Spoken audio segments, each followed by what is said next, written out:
তিনটা জায়গায় মনের ভুলেও আপনারা থুতু ফেলেবেন না।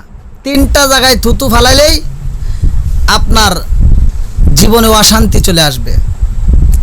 তিনটা জায়গায় থুতু ফেলাইলে যেই শাস্তি হবে হাদিসের ভিতর উল্লেখ করা হয়, আপনারা নিজেরা শিখবেন এবং অপরকে আপনারা জানায় দিবেন।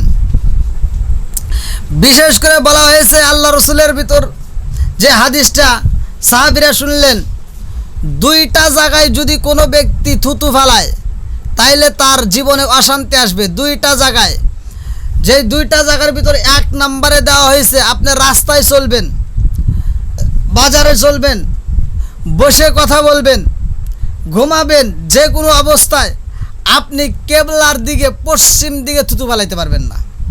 হযরত ইব্রাহিম বিন আদম মসজিদুল আকসাতে নামাজ পড়ে।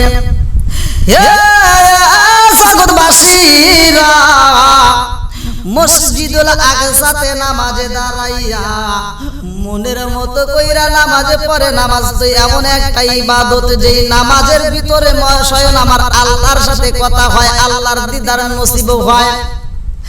এ আমার বন্ধুরা রে, আমার আল্লাহ পবিত্র কোরআনুল কারীমের ভিতরে বলে রে, ইন্নাস সালাতা তানহা আনিল ফাহশাই ওয়াল মুনকার, নিশ্চয় নামাজ অশ্লীল খারাপ কাজ থেকে বিরত রাখে।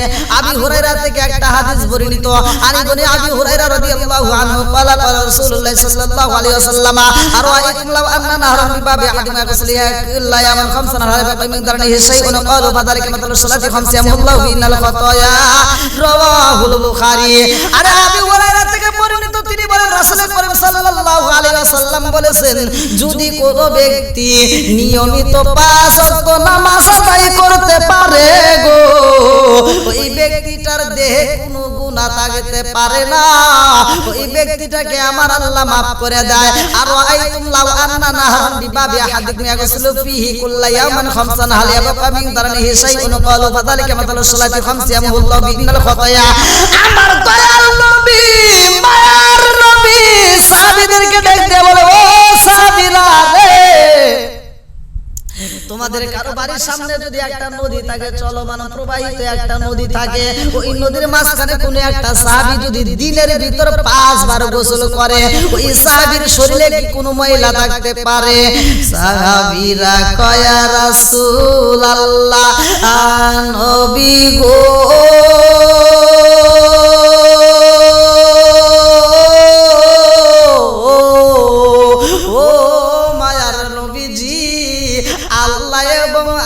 রাসূল ভালো জানে গো নবী। আমার নবী কয়, সাহাবীরা রে, যদি 5 বার যদি তোমাদের মধ্য থেকে কোনো একটা সাহাবী দিনের ভিতর গোসল করে, তোমরা বলো তার দেহে কোনো ময়লা থাকবে কিনা? এক সাহাবী কয়, ইয়া রাসূলুল্লাহ, নবী গো, ও মায়ার নবীজি, দিনের ভিতর 5 বার গোসল করলে তার দেহে কোনো ময়লা থাকতে পারে না, তার দেহে কোনো ময়লা থাকতে পারে না। আমার নবী বললেন, আর আইতুম লাউ আন্না নাহরান বিবাবি আহাদিকুম ইয়াগসিলু ফিহি কুল্লা ইয়াওমান খামসান হাল ইয়াবকা মিন দারনিহি শাইউন ক্বালু ফাযালিকা মাতালুস সালাতি খামসা ইয়ামুল্লাহু বিনাল খাতায়া। আমার নবী বললেন, দিনের ভিতর 5 বার যদি নামাজ আদায় করা হয়, ওই মানুষটার কোনো গুনাহ থাকতে পারে না, ওই মানুষটার গুনাহ থাকতে পারে না। নামাজ হলো সর্বশ্রেষ্ঠ ইবাদত। এইবার সর্বশ্রেষ্ঠ ইবাদত ইব্রাহিম বিন আদহাম মসজিদুল আকসাতে আদায় করতেছে। আরে মসজিদুল আকসাতে নামাজ পড়ে রে জগৎবাসীরা, এই নামাজরত অবস্থায় ইব্রাহিম বিন আদহাম শুনতে পারে মসজিদের ভিতরে আমার পিছনে 2 জন ব্যক্তি কথা বলে। এই 2 জনের গলার আওয়াজ পৃথিবীর কোন মানুষের আওয়াজ না গো, পৃথিবীর কোন মানুষের আওয়াজের মতো এই আওয়াজ না। সুনাইদ বাগদাদি রাহমাতুল্লাহ, ইব্রাহিম বিন আদহাম এইবার নামাজের দিকে যখন সালাম ফিরাইয়া, ইব্রাহিম বিন আদহাম সালাম ফিরাইয়া শুনতে পারে 2 জন ব্যক্তি কথা বলতেছে। একজন আরেকজনকে বলতেছে, এই দেখছেন এটা কে নামাজ পড়তেছে? বলে এটাকে বলতেছে ইনি হলেন হযরতে ইব্রাহিম বিন আদহাম। যিনি নামাজ আদায় করতেছে ইনি হলেন হযরতে ইব্রাহিম বিন আদহাম। এইবার আরেকটা ফেরেশতা কয় নাম ঠিক আছে, এখন কি বলতে চাও? ওই ফেরেশতাটা বলতেছে হযরতে ইব্রাহিম বিন আদহাম নামাজ পড়ে গো, কিন্তু তার নামাজে কবুল হয় না, তার নামাজ হয় না, তার নামাজ কবুল হয় না, এই ইবাদত আমার আল্লাহর দরবারে পৌঁছায় না। আরে ইব্রাহিম বিন আদহাম ইবাদত করে রে, এই ইবাদত আসমানে পৌঁছায় না, আসমানে এবং জমিনের মাঝখানে ঝুলন্ত থাকে, এই ইবাদতটা আল্লাহর দরবারে কবুল হয় না। ইব্রাহিম বিন আদহাম এই কথা শোনার পরে মনটা বেজার হয়ে যায় গো।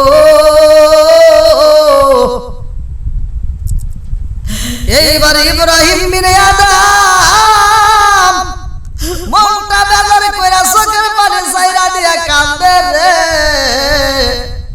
তার কাছে বাদশাহীর চাইতে বেশি দামি চাই নামাজের মুসাল্লা, তার কাছে সবচাইতে বেশি দামি বাদশাহীর চাইতে বেশি দামি চাই নামাজের মুসাল্লা। চাই নামাজে দাঁড়ায় নামাজ পড়ে গো, অথচ তার নামাজে কবুল হয় না। এইবার এক ফেরেশতা বলতেছে কিন্তু যত ইবাদত করুক না কেন গো, তার কিছু অনেক দিন ধরে তার ইবাদতটা আমার আল্লাহর দরবারে কবুল হয় না। আরে এইবারে একটা ফেরেশতা আরেক ফেরেশতার কাছে বলে ইবাদত কবুল হয় না এই ইব্রাহিম বিন আদহামের কারণ হইল তিনি এমন একটা ভুল করছে, এই ভুলটার কারণে তার একটা দোয়াও আমার আল্লাহ কবুল করে না।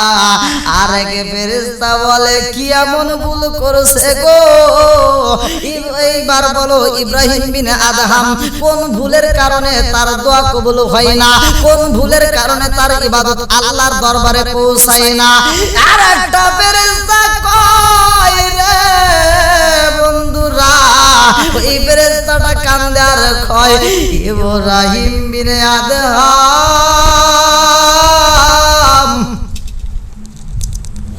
ইব্রাহিম বিন আদহাম মক্কা শরীফের এমন একটা দোকানের মাল নিয়ে গেছে গো।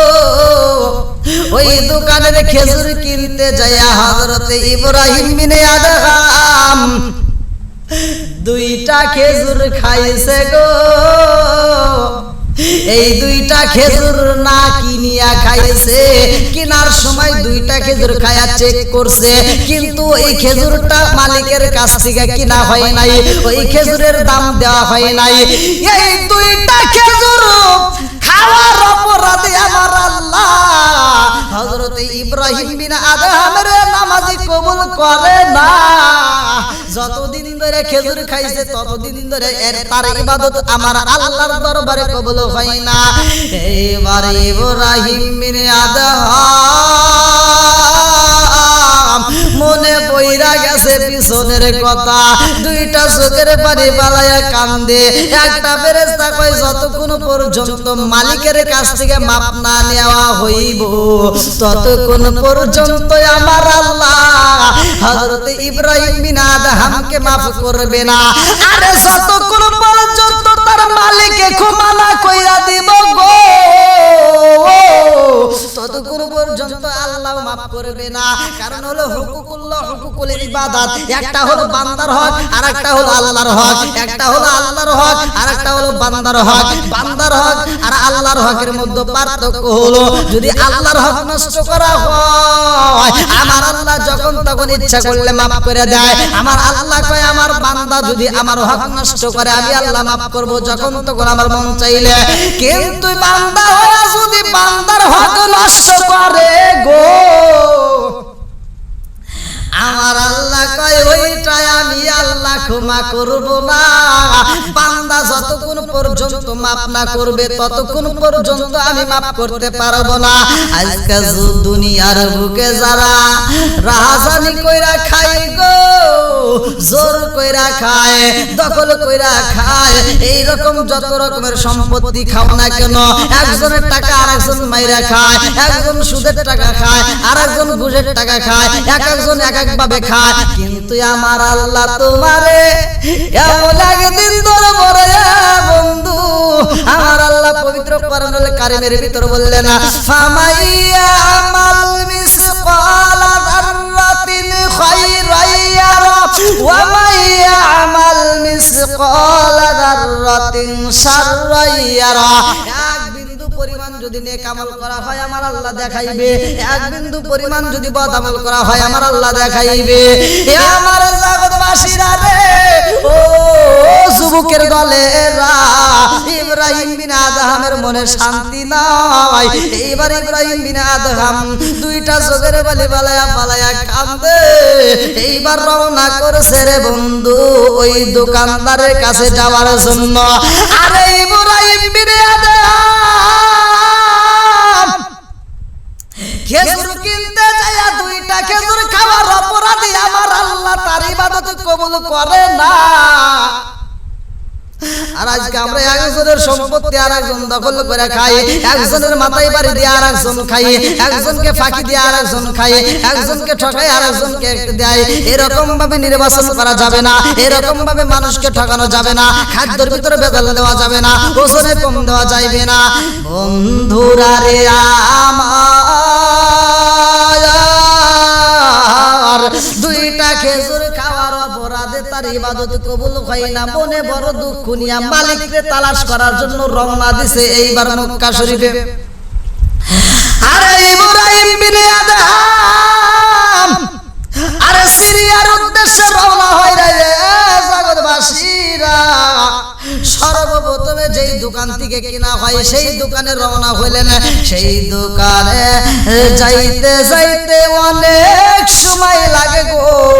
দোকানদারের কাছে যাইয়া দেখে যেই মালিকের কাছ থেকে আমি খেজুর কিনেছিলাম গো, মালিক নাই, ছোট একটা বাচ্চা দোকানে বইসা মাল বিক্রি করে।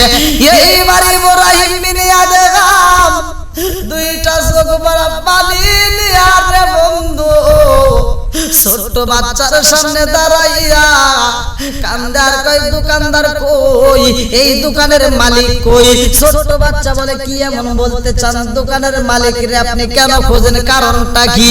এইবার ইব্রাহিম বিন আদহাম কান্দার কয়, বাচ্চা জানোনি এই দোকানের মালিকের আমার প্রয়োজন, তার সাথে আমার জরুরি কথা আছে।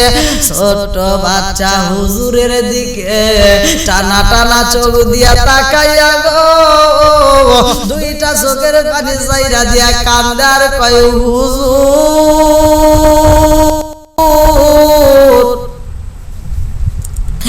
এই দোকানের মালিক হইল আমার জন্মদাতা পিতা। হুজুর আমার বাবা আমাদেরকে বাকি দিয়া দুনিয়ার মায়া যাইরে আল্লাহর হুকুমে বিদায় হয়ে গেছে। আরে ছোট্ট বাচ্চা কান্দার কই, হুজুর গো, হুজুর আমার বাপটা অল্প কয়েকদিন আগে মারা গেছে। জুনাইদ এইবার ইব্রাহিম বিন আদহাম কান্দে, দুইটা চোখের পানি পালাইয়া এইবার তার মনের ভিতর আগুন ধরে গেছে। আমি কান্দি বনে বনে, আমি কান্দি বনে বনে, হাইব দুঃখ রইল মনে মনে। আমি কান্দি বনে বনে, আমি কান্দি বনে বনে, হাইব দুঃখ রইল মনে মনে। আমি কান্দি বনে বনে, আমি কান্দি বনে বনে, হাইব দুঃখ রইল মনে মনে। পারলাম না আর করতে সেবা মা বাবারি জারনে, হায় হায় মা বাবারি জারনে, হাই গো দুঃখ রইল মনে মনে, হাই গো দুঃখ রইল মনে মনে। ফুল যদি হইতাম আমি ফুটিতাম বাগানে, হায় হায় ফুটি ফুটিতাম বাগানে, ফুল যদি হইতাম আমি ফুটিতাম বাগানে, হায় হায় ফুটিতাম বাগানে, ভ্রমর হইয়া আসো বন্দি, দেখতাম দুই নয়নে, হাই গো দুঃখ রইল মনে মনে, আমি কান্দি বনে বনে, আমি কান্দি বনে বনে, হাই গো দুঃখ রইল মনে মনে। আরে ইব্রাহিম বিন আদম কান্দার কয় ছোট বাচ্চা গো, তোমার বাপটা নাই, তোমার বাবার সাথে আমার জরুরি কথা ছিল। এই বাচ্চাটা কান্দে আর কয় হুজুর কি এমন কথা ছিল আপনি আমার কাছে একটু বলেন। এইবার ইব্রাহিম বিন আদম কান্দে আর কয় ও বাবা জানোনি, তোমার বাবার দোকান দিকে আমি মাল কিনতে যাই, খেজুর কিনতে যাই, আমি 2টা খেজুর খাইছিলাম পরীক্ষা করার জন্য, কিন্তু এই 2টা খেজুরের দাম দেই নাই, এই 2টা খেজুরের মূল্য আমি পরিশোধ করি নাই, এই জন্য আমি বিপদে আছি, আমি 2টা খেজুরের মাপ নেওয়ার জন্য আসছি, এই 2টা খেজুরের ঋণ পরিশোধ করতে হবে। এইবার ছোট্ট বাচ্চা কই হুজুর গো, ও হুজুর আমার আব্বা যখন মারা যায়, আমার আব্বা মারা যাওয়ার আগ মুহূর্তে আমাদেরকে ডেকে আমাদের সম্পত্তিগুলো ভাগ করে দিছে। ও হুজুর আমার বাবা আমাদেরকে ডাক দিয়ে আমাদের সম্পত্তিগুলো ভাগ করে দিছে। আমার বড় ভাই আছে গো, আমার একটা ভাই আছে বড় ভাই, সে সিরিয়ার জমিনে রয়ে গেছে ওই বাজারে, সিরিয়ার বাজারে সে আরেকটা দোকান দিয়েছে খেজুরের দোকান।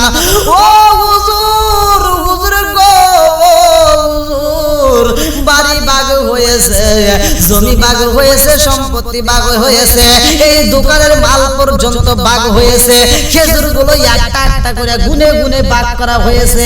আমার ভাই যদি পায় 100 খেজুর আমি পাইছি 100 খেজুর, আমার ভাই যদি পায় 2000 খেজুর আমি পাইছি 2000 খেজুর। ও হুজুর আপনি 2টা খেজুর খাইছেন, কিন্তু 2টা খেজুরের মালিক আমি না, আমি হইলাম একটা খেজুরের মালিক, আর একটা খেজুরের মালিক আমার বড় ভাই, আমার ভাই এইখানে নাই, আমার ভাই তো রয়ে গেছে সিরিয়ার বাজারে। হুজুর গো বাইরে যারা কাজ হইব না, আমার ভাই যদি মাপ না করে কাম হবে না, কারণ আমি একটা খেজুরের মালিক আর একটা খেজুরের মালিক হবে আমার ভাই, আমি আমারটা মাপ করে দিতে পারবো, কিন্তু আর একটা খেজুরের তো মাপ আমি করে দিতে পারবো না, সেটার মালিক হলো আমার ভাইয়ের কাছে যাইতে হবে। এইবারে ঠিকানা নিয়ে রওনা দিছে রে জগৎবাসীরা, একদিন যায় 2 দিন যায় 15 দিন যায় মাস যায়, মাসের পরে মাস, এইবারে সিরিয়ার বাজারে পৌঁছাইয়া রে বন্ধু দোকানে যাইয়া গো ইব্রাহিম বিন আদম 350 মাইলের রাস্তা পায়ে হেঁটে যাইয়া ইয়াসরিফে ছোট ভাইয়ের এইবার অনুমতি নিয়ে বড় ভাইয়ের কাছে বাজারে যাইয়া ঋণ পরিশোধ করার জন্য দাঁড়াইছে। এইবার ভাইয়ের কাছে বলে তোমার ভাইয়ের কাছ থেকে ঠিকানা নিয়ে আইছি গো, আমি 2টা খেজুর খেয়েছিলাম তোমাদের দোকান থেকে তোমার বাবা থাকাকালীন, এইবার 2টা খেজুরের মালিক তো তুমি একটা এবং তোমার ভাই আরেকটা, একটা খেজুরের মাপ নিছি গো, আরেকটা খেজুরের মাপ নেওয়ার জন্য আমি তোমার কাছে আইছি। এইবার জগৎবাসীরা সে ভাইটাও যখন মাপ করে দেয়, মাসের পরে মাস ঘুইরা আইসা এইবার মসজিদুল আকসাতে এইবার ইব্রাহিম বিন আদম আগের মতো আবার নামাজে দাঁড়ায়া গেছে গো। আরে ইব্রাহিম বিন আদম মসজিদুল আকসাতে নামাজ পড়ে জগৎবাসীরা, এইবার ইব্রাহিম বিন আদম পিছন দিকে দিকে কথার আওয়াজ পায়, পিছনে আবার দুইজনের কথার আওয়াজ পায়। ওই দুইজন ফেরেশতা এইবার একজন আর একজনের কাছে বলতেছে, এইবার দেখো মসজিদুল আকসাতে যেই ব্যক্তিটা নামাজ পড়ে তারও চেননি। এইবার একটা ফেরেশতা কয়, আমি জানি না রে এটাকে।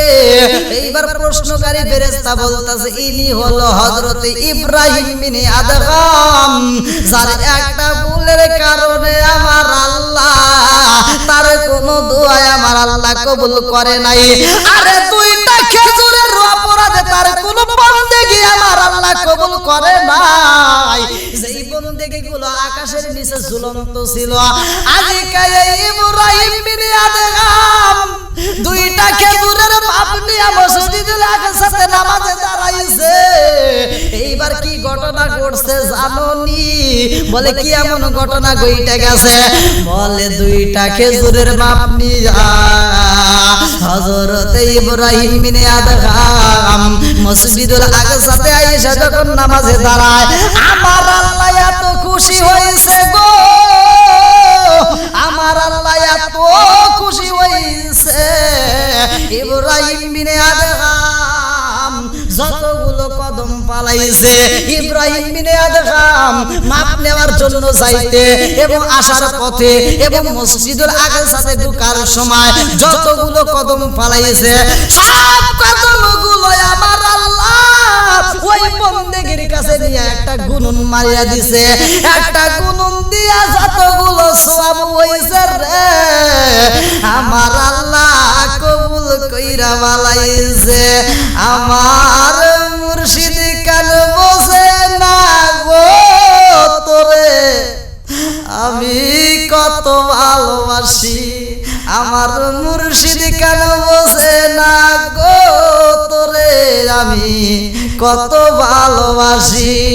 ওরে দেখা দিয়া রূপের ঝলক, ওরে দেখাইয়া রূপের ঝলক মন কইরাছে উদাসী, আমার মুর্শিদ কান বসে না গো তোরে আমি কত ভালোবাসি, আমার মুর্শিদ কান বসে না গো তোরে আমি কত ভালোবাসি।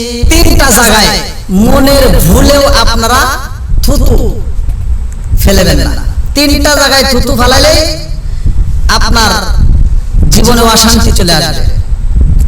তিনটা জায়গায় থুতু ফেলাইলে যে শাস্তি হবে হাদিসের ভিতরে উল্লেখ করা হয়, আপনারা নিজেরা শিখবেন এবং অপরকে আপনারা জানাই দেবেন।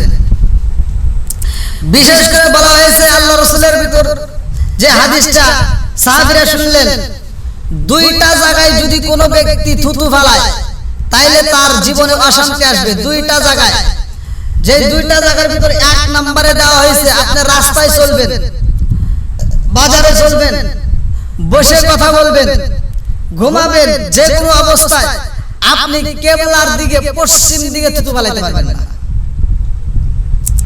হুযায়ফা ইবনুল ইয়ামান রাহমাতুল্লাহ আলাইহি থেকে বর্ণিত হাদিসটি রাসূল আকরাম সাল্লাল্লাহু আলাইহি ওয়াসাল্লাম বলেছেন, কাবার দিকে থুতু ফেললে, কাবার দিকে থুতু ফেললে যেই ব্যক্তিটা একবার এই ভুলগুলো জাইলে শুনে করবে, কাবার দিকে থুতু ফেললে আর জীবনের যতগুলো থুতু জমিনে ফেলাবে সবগুলো থুতুকে একত্রিত করিয়া আমার আল্লাহ হাসরের ময়দানে ওর কপালে মারবে এবং কপালে মারা অবস্থায় হাসরের ময়দানে তাকে হাজির করা হবে।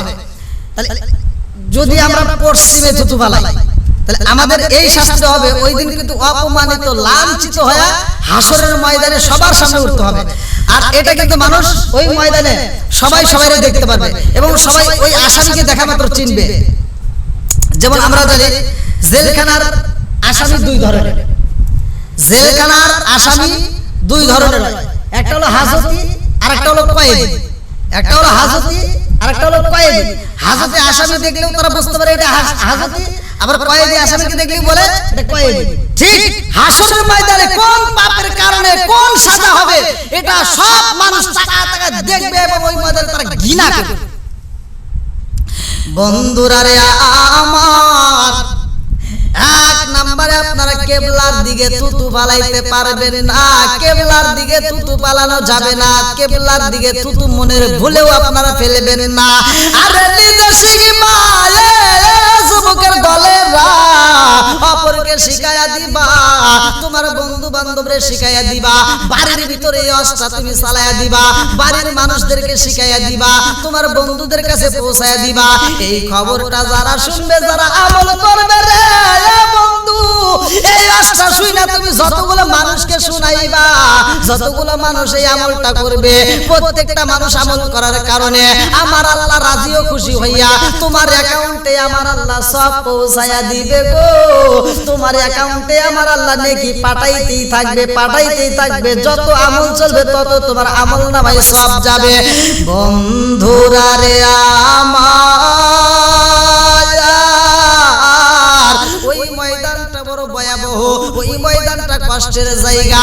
আমার নবী বলেছে ওই ময়দানে সবচাইতে ভয়াবহ, ওই ময়দানটা সবচাইতে কষ্টের জায়গা।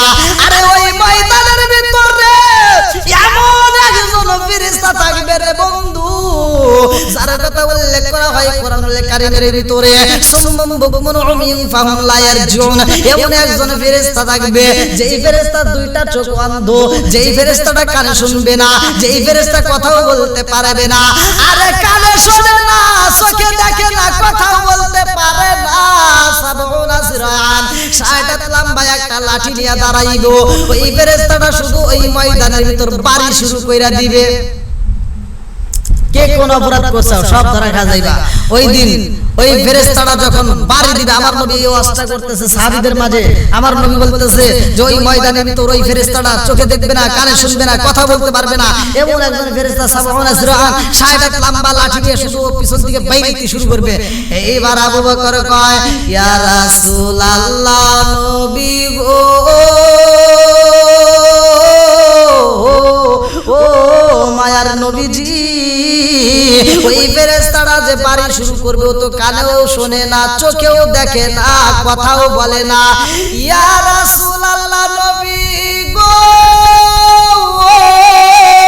ও মায়ার নবীজি, ওই ময়দানের ভিতরে কি আমি আবু বকর থাকবো নি? আমার নবী বলে, আবু বকর ওই ময়দানে তুমিও থাকবা। ওমর কয়, নবী গো আমি থাকবো নি? আমার নবী বলে, তুমিও থাকবা, উসমানও থাকবা, আলীও থাকবা, সব সাহাবীরা থাকবা, আমার উম্মতেরা সবাই থাকবে। আরে পৃথিবীতে আদম থেকে শুরু করে যতগুলো মানুষ কিয়ামত রাত পর্যন্ত আসবে, সবাই ওই ময়দানে আসবে, সবাই ওই ময়দানে উপস্থিত হইব। আবু বকর কয়, ইয়া রাসূলুল্লাহ নবী গো, ও মায়ার নবীজি, ওই ময়দানে আমি আবু বকর থাকবো, তাতে কোনো দুঃখ নাই গো নবী। ওই ময়দানে কি আপনি নবী থাকবেন নি? আমার নবী কয়, আবু বকর ওই ময়দানে আমি নবীও নিজেও থাকবো। আবু বকর কান্দে আর কয়, ইয়া রাসূলুল্লাহ নবী গো, ও মায়ার নবীজি, যেই ফেরেশতাটা চোখে দেখে না, কানেও শোনে না, কথাও বলতে পারে না, ওর নিয়ে তো বড় বিপদ। ও যে বাড়ি দিব, এই বাড়িটা তো আমার মাথায় লাগলে আমি সইতে পারবো, কিন্তু আপনি নবীর মাথায় যদি বাড়ি লাগে আমি তো সইতে পারবো না। আর চোখ দিয়া যা দেখিলাম, মন দিয়া যা ভাবিলাম, চোখ দিয়া যা দেখিলাম, মন দিয়া যা ভাবিলাম, নবী ছাড়া নাই রে কোনো দাম। আমরা নবীজির গোলাম, আমরা নবীজির গোলাম।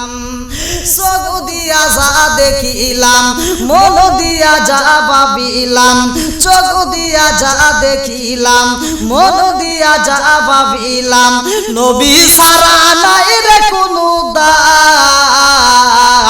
আমরা নবীজির গোলাম, আমরা নবীজির গোলাম, আমরা নবীজির গোলাম, আমরা নবীজির গোলাম।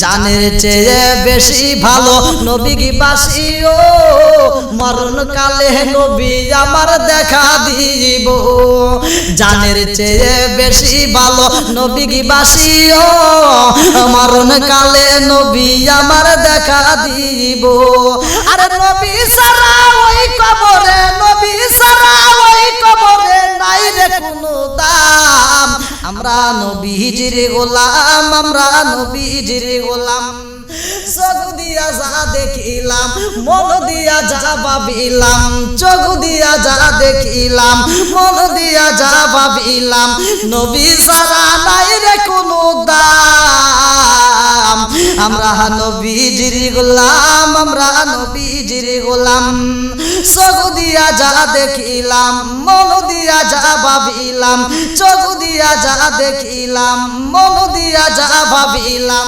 নবী ছাড়া নাই রে কোনো দাম আমরা নবীজির গোলাম আমরা নবীজির গোলাম আমার নবী বলতেছে ওই ময়দানে ওই ফেরেশতাটা যে বাড়ি দিবে হে আবু বকর তোমাদের কোনো ভয় নাই তোমাদের তো ভয় নাই আমার উম্মতের কোনো ভয় নাই কারণ ওই ময়দানে তোর ওই ফেরেশতা যখন বাড়ি দিবে আমার একটা উম্মতও সে বাড়ি দিবে না বন্ধুরা রে আমার এ জগৎবাসীরা ওই দিন কিন্তু কোন পাপের কারণে কোন সাজা হয় মানুষে কিন্তু চিনতে পারবে এই জন্য এক নাম্বার ভুল আমরা করব না এক নম্বরে পশ্চিম দিকে কাবার দিকে আমরা থুতু ফেলবো না এ আমার বন্ধুরা রে দুই নম্বর আমলটা শুইনা নাও টয়লেটের প্যানের ভিতরে স্যাপ ফালাবে না থুতু ফেলবে না টয়লেটের প্যানের ভিতরে থুতু ফেলানো যাবে না এটা করলে স্বাস্থ্য বিজ্ঞানরা পর্যন্ত এটা প্রমাণ করছে রিসার্চ করছে তারা দেখছে গবেষণা কইরা যদি টয়লেটের প্যানের ভিতরে থুতু ফেলানো হয় গো তাইলে তোমার সবচাইতে বড় ক্ষতি হবে হায়াত পর্যন্ত কুইমা যাবে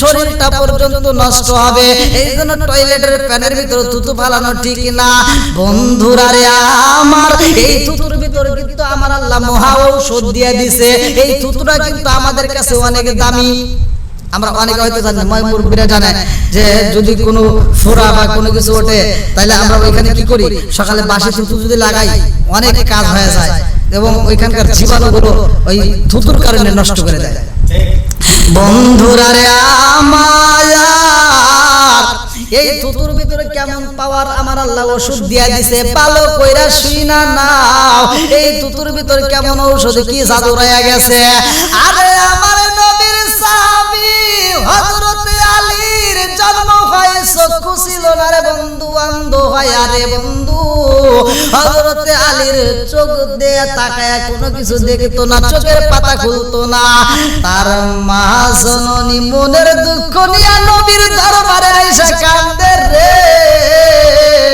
নবীর কাছে আইসা বলে নবী গো ও মুহাম্মদ তাকায়া দেখো আমার সন্তানটা এত সুন্দর জাদু এত সুন্দর সন্তান কিন্তু তাকায়া কোনো কিছু দেখে না আরে কিতাবের ভিতরে উল্লেখ করা হয় আমার রাহমাতাল লিল আলামিন দয়াল নবী মায়ার নবীর মুখের লালা মুবারক বাহির কইরা গো হযরত আলীর চোখের উপরে মালিশ করে দেওয়ার সাথে সাথে টানা টানা চোখ নিয়ে আমার নবীর দিকে তাকাইছে জোরে জোরে কন্না সুবহানাল্লাহ এই জন্য দুইটা দিকে মনের ভুলে আপনারা এই থুতুগুলো ফেলবেন না আর থুতুগুলো যদি ফেলাইতে হয় সবচেয়ে আপনারা জানেন যে ঘুমের ঘরে আমরা স্বপ্নে দেখি যদি আপনি ভয়ঙ্কর কোনো স্বপ্ন দেখেন আপনি যদি ভয় পান বা ভয়ঙ্কর কোনো স্বপ্ন দেখেন তাহলে আপনি ঘুম থেকে উঠে বাম দিকে থুতু ফেলবেন বাম দিকে থুতুটা নিক্ষেপ করবেন এই জন্য আমলটা বেশি বেশি করার জন্য চেষ্টা করবেন বিশেষ করে এই দুই দিকে থুতু মনের ভুলে ফেলবেন না এক নম্বরে কিবলার দিক খানায় খাবার দিক দুই নম্বরে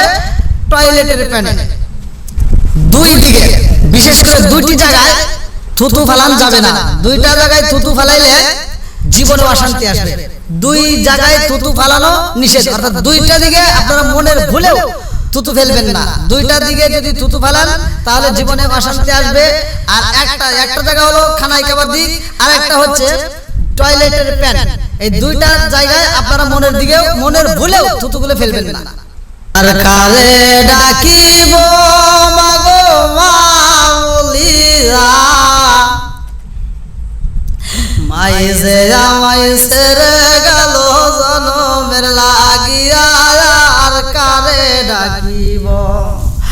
আর কারে ডাকিব মাগো মা বলিয়া মাইজে আমায় ছেড়ে গেল জনমের লাগিয়া আর কারে ডাকিব আর কারে ডাকিব মাগো মা বলিয়া মাইজে আমায় ছেড়ে গেল জনমের লাগিয়া আর কারে ডাকিব হায় হায় রে কি ব্যথা পাইয়া গো আমায় ছেড়ে গেল হায় হায় রে কি ব্যথা পাইয়া গো আমায় ছেড়ে গেল মুকুলিয়া একবার মাঝে আমার কইল কি ব্যথা পাইয়া গো আমায় ছেড়ে গেল মুকুলিয়া একবার মাঝে আমার কইল মনের কথা মনে মারে মনের কথা মনে মারে রাখলো সবাই আর কারে ডাকিব আর কারে ডাকিব মাগো মা বলিয়া মাইজে আমায় ছেড়ে গেল জনমের লাগিয়া আর কারে ডাকিব আর কারে ডাকিব মাগো মা বলিয়া মাইজে আমায় ছেড়ে গেল জনমের লাগিয়া আর কারে ডাকিব আর কারে ডাকিব মাগো মা বলিয়া মাইজে আমায় ছেড়ে গেল জনমের লাগিয়া আর কারে ডাকিব মা এমন একটা শব্দ যার ব্যাপারে আমার আল্লাহ স্বয়ং নিজে ওয়াজ করছে আল্লাহ বলছে ওয়াসাইল ইনসানা বিওয়ালিদাইহি ইহসানা আল্লাহ তাআলা বলছে মাকে সম্মান করা মাকে ভালোবাসা বাবাকে ভালোবাসা মা জননী কতটা কষ্ট করে সন্তানের জন্য পৃথিবীতে সবচাইতে বেশি একমাত্র মা করে একটা মানুষের শরীরে 45 ইউনিট ব্যথা সহ্য করার মতো ক্ষমতা থাকে একটা মানুষ সর্বোচ্চ 45 ইউনিট ব্যথা সহ্য করতে পারে কিন্তু একটা মা সন্তান ডেলিভারি হতে যেই ব্যথাটা অনুভব করে সেটা উল্লেখ করা হয় 57 ইউনিট ব্যথা মা সহ্য করে একটা মা একটা সন্তানকে জন্ম দিতে যায় কতটুকু কষ্ট করছে একটু চিন্তা করে দেখেন একসাথে 20টা হাড় ভেঙে যাওয়ার মতো যেই কষ্ট ভেঙে গেলে একসাথে 20টা হাড় ভেঙে গেলে যেই কষ্ট ডেলিভারি হওয়ার সময় একটা মায়ের ততটা কষ্ট হয় তে সেই জনম দুঃখিনী মায়ের কথা যার কথা স্বয়ং আল্লাহ বলছে ওয়াসাইনাল ইনসানা বিওয়ালিদাইহি ইহসানা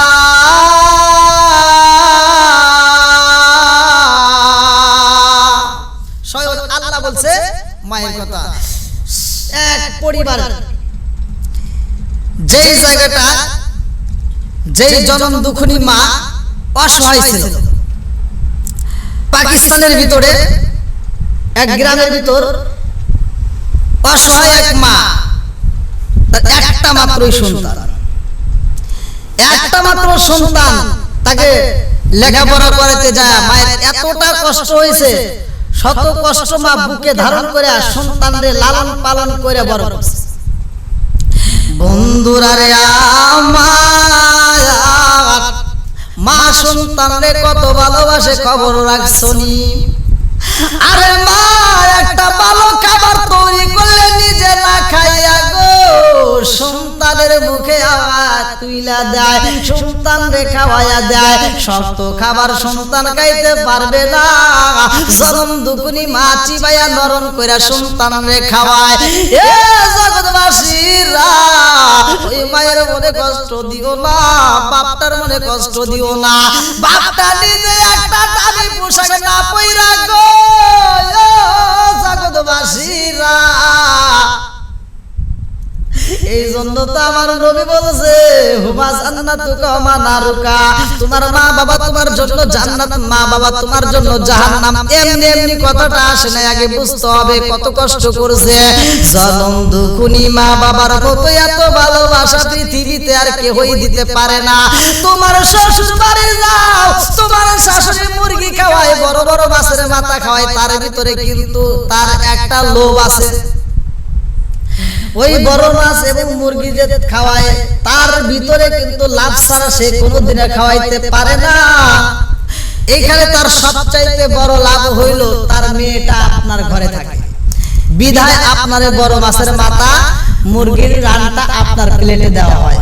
আর আজকে আপনি বাড়িতে যাইয়া আপনার স্ত্রীরে যদি পিটাইয়া আপনি বাড়ি থেকে বের করে দেন, সে যদি বাপের বাড়ি যায় আর আপনি যদি সকালবেলা শ্বশুর বাড়ি যান, আপনারে কি তার বড় মুরগি দেওয়া হবে না, বড় মাছের মাথাও দেওয়া হবে না। কারণ স্বার্থ ছাড়া তারা ভালোবাসে নাই, স্বার্থ ছাড়া একমাত্র ভালোবাসে জনম দুখুনি মা আর বাবা। বন্ধুরা রে আমায়া, এ মুরব্বি বাবাজিরা, ও সোনার যুবকের দলেরা ভালো করে শুই না নাও। আরে বাপটা যখন মাটির ভিতর যায়, বাপটা নিজে কষ্ট করে সন্তানটারে কষ্ট দেয় না। বাপটা সিরা বাড়া পোশাক পইরা কাজ করে গো, কিন্তু সন্তানটারে ভালো পোশাক পরায়া রাখে। ঈদের মার্কেটের সময় আসলে জনম দুখুনি মা বাবার কাছে গভীর রাত্রে পা ধরে কান্দে আর কয়, স্বামী গো, ও প্রাণের স্বামী, আমি আপনার কাছে একটা দামি শাড়ি চাই না গো স্বামী। ঈদের মার্কেট আমি আপনার কাছে লাল শাড়ি চাই না। ও স্বামী, পারবেন নি আমার মুখে একটু হাসি ফুটাইতে? স্বামীটা বলে, বিবি রে, কি এমন কথা বলতে চাও, তোমার মুখে কেমনে হাসি ফুটাবো? বিবি কান্দে আর কয়, স্বামী গো, পারবেন নি ঈদের আগ মুহূর্তে আমার জাদুরে একটা নতুন পোশাক দিতে? আমার সন্তানরে একটা দামি পোশাক দিতে পারবেন নি? আমারে দিতে হইব না, আমার জাদুটারে দিলে আমার হয়ে যাব। আমার জাদুটা যদি নতুন পোশাক পয়রা খুশি হয়, স্বামী গো, স্বামী, আমি জনম দুখুনি মায়ের কলিজাটা ঠান্ডা হয়ে যাইব। এই জন্য মা বাবার মতো এমন ভালোবাসার কেউই দিতে পারে না। এই জনম দুখুনি মা সন্তানের জন্য কত কষ্ট করে টাকা জোগাড় করে। এই জনম দুখুনি মা ডিম বেচে টাকা জোগাড় করে, জনম দুখুনি মা ঘষি বেচে টাকা জোগাড় করে, জনম দুখুনি মা খড়ি বিক্রি করে সন্তানের জন্য টাকা জমায়। এই সন্তানটা পড়াশোনা করতে যায়, রে মনে করে দেখো, বুকে হাত দিয়ে দেখো, তোমার মা তোমারে কতগুলো টাকা দিছে। স্কুলে যাবার পথে তুমি যখন বাবার কাছে টাকা চাইতা, বাবার কাছে টাকা না থাকলে কম দিলে তোমার মায়ের কাছ থেকে নিতা।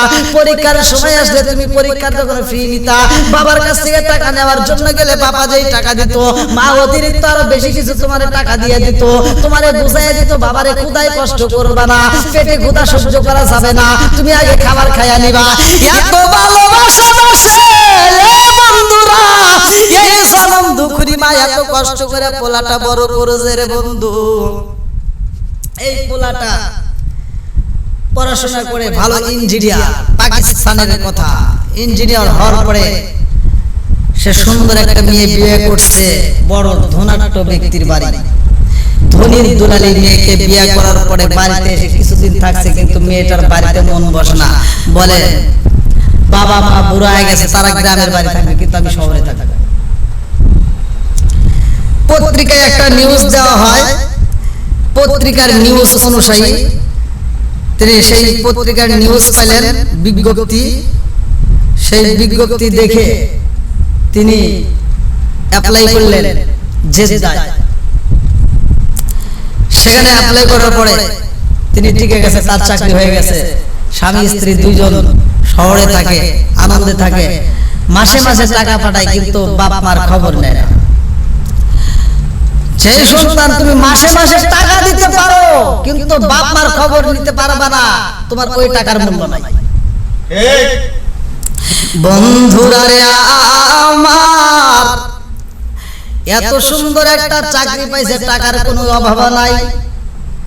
প্রতি বছর হজের সময় হজ করে, বাবা মায়ের জন্য টাকা পাঠায়, কিন্তু বাড়িতে যাইয়া বাপটার চেহারা দেখে না, মা জননীর চেহারা দেখে না।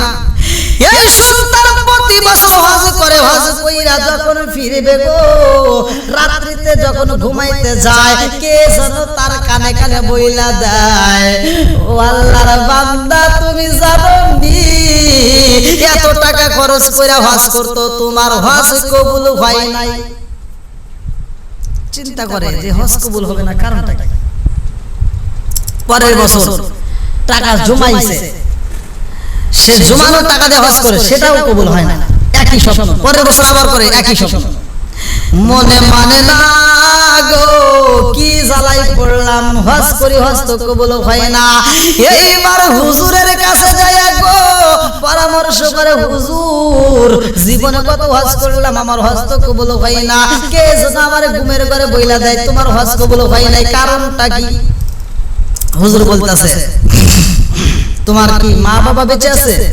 হ্যাঁ, আমার গ্রামের বাড়িতে মা বাবা আছে।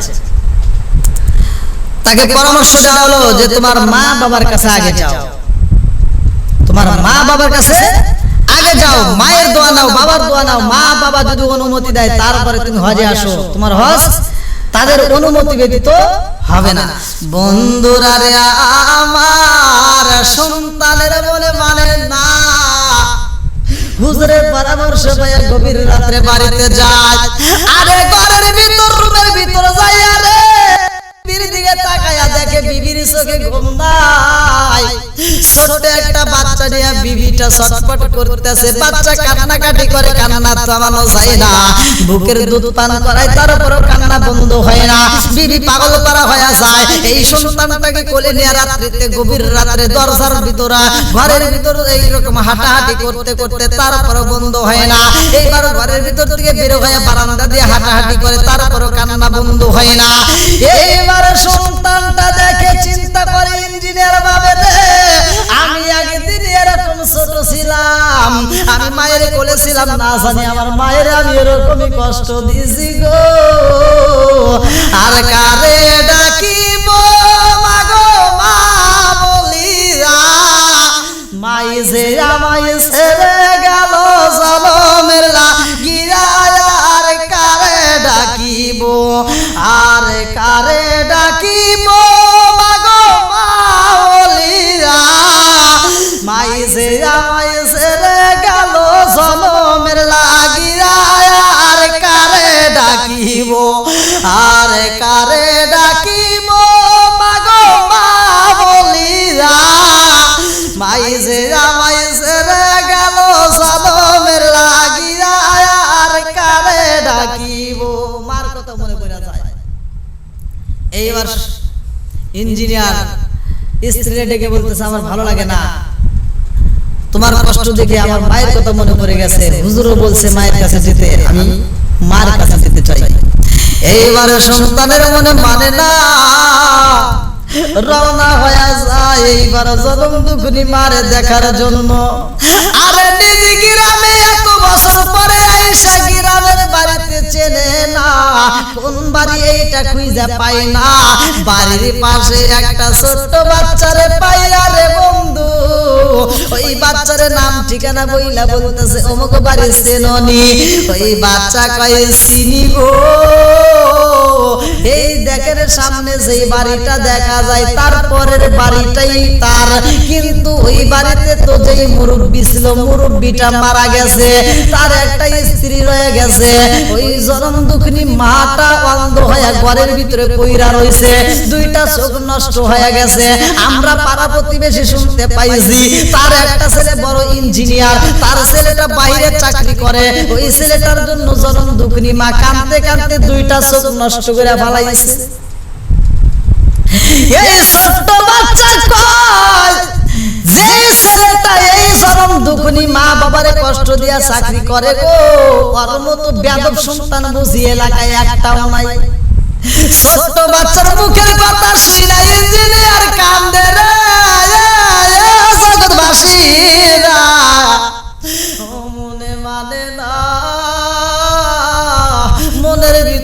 দুঃখ লাগিয়া গেছে, এইবার ছটফট করে কান্দে, এইবার চোখ বড় পানি নিয়ে আস্তে আস্তে বাড়িতে যাই রে বন্ধু। ঘরের দরজার সামনে তাকায়া দেখে বাড়িটা খালি গো।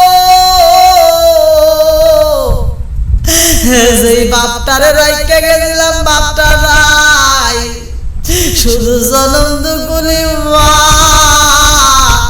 অন্ধ হয়ে ঘরের ভিতরে পইরা রয়েছে। এই সন্তানটা কোন শব্দ না কইরা ধীরে ধীরে ধীরে ধীরে ঘরের ভিতরে প্রবেশ করে। এইবারে ঘরের ভিতরে প্রবেশ কইরা এই সন্তানটা শুনতে পারে জনম দুকুনি মা গোমরায়া গোমরায়া কি যেন আওয়াজ দেয়, সন্তানের মনে মানে না। এইবার মায়ের মুখের সামনে কানটা লাগায়া দিছে, জনম দুকুনি মা কান্দে আর কয় আল্লাহ গো,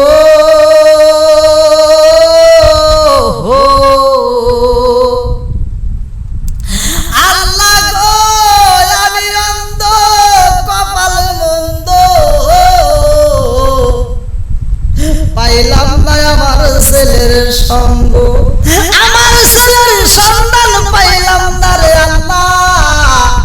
আমার স্বামীটা দিয়া গেছো, আমারে তুমি রাইখা গেছো, আমার দুইটা চোখের জ্যোতি নষ্ট হয়ে গেছে, দুইটা চোখ দিয়ে তো আমি কোনো কিছুই দেখতে পারি না। আল্লাহ আমি অন্ধ মা, এতদিন যাবত কান্দি আমার সন্তানটারে আমি পাইলাম না। আমার সন্তানটার জন্য আমার বুকের ভিতর আগুন জ্বলে আল্লাহ, এই আগুন তো পৃথিবীর কোনো পানি দিয়া নিভাইতে পারলাম না রে আল্লাহ। তোমার কি মায়া লাগে না আল্লাহ গো? আমার সন্তানটা কোথায় আছে আল্লাহ আমি জানি না। আমি অন্ধ মা, আমার শরীরের অবস্থা ভালো না, না জানি কোন সময় আমার মরণের ডাক আইসা যায়, কারণ মৃত্যু তো আমার সামনে আসবে। কুল্লু নাফসিন যায়কাতুল মাউত, এই মরণ নামক ফল তো আমার খাইতে হবে। আল্লাহ গো প্রাণের স্বামী ছিল সেও তো বিদায় হয়ে গেছে। আল্লাহ আমি যদি এই ঘরের ভিতরে মারা যাই, আমারে কে জন্মের মতো বিদায় দিবে? আমারে কে কবরের ভিতরে রাইখা দিবে? আমারে কে মার্কেটে থেকে নতুন আল্লাহ কাপড় কিনা দিবে গো? আমার স্বামীও নাই, সন্তানটাও তো কাছে নাই।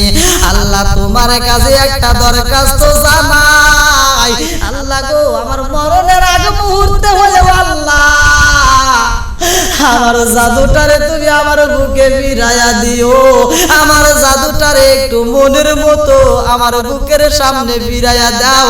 আমার জাদুর গলার আওয়াজ আমি শুনতে চাই, আমার জাদুর কথার আওয়াজটা আমি শুনতে চাই।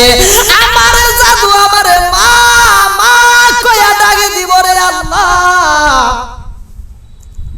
আমার জাদু যদি আমার একটা মা কইয়া ডাকে দেয় রে আল্লাহ, আমার পুরা দেহটা ঠান্ডা হয়ে যাইব, পুরা অঙ্গ দেখাই কারে গো।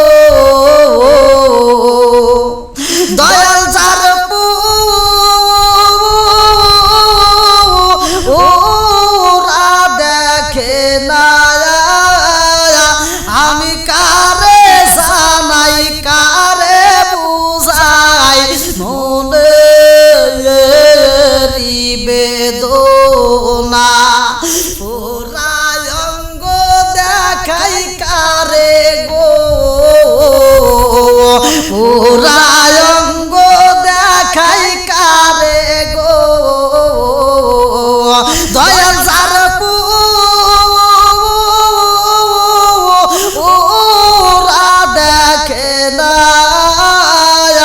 আমি কারে জানাই কারে বুঝাই মনে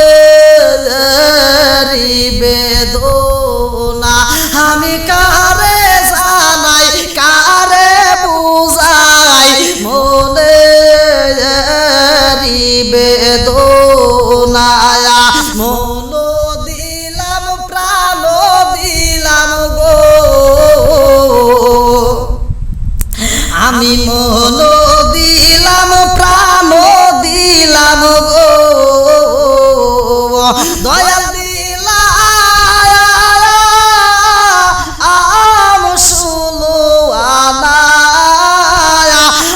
সাবদিয়া তোর মন পাইলাম না আর কি আছে দানা আমি সাবদিয়া তোর মন পাইলাম না আর কি আছে জানা আমি বুঝলাম না তার প্রেমের দ্বারা গো আমি বুঝলাম না তার প্রেমের দ্বারা গো দয়াল বুঝি না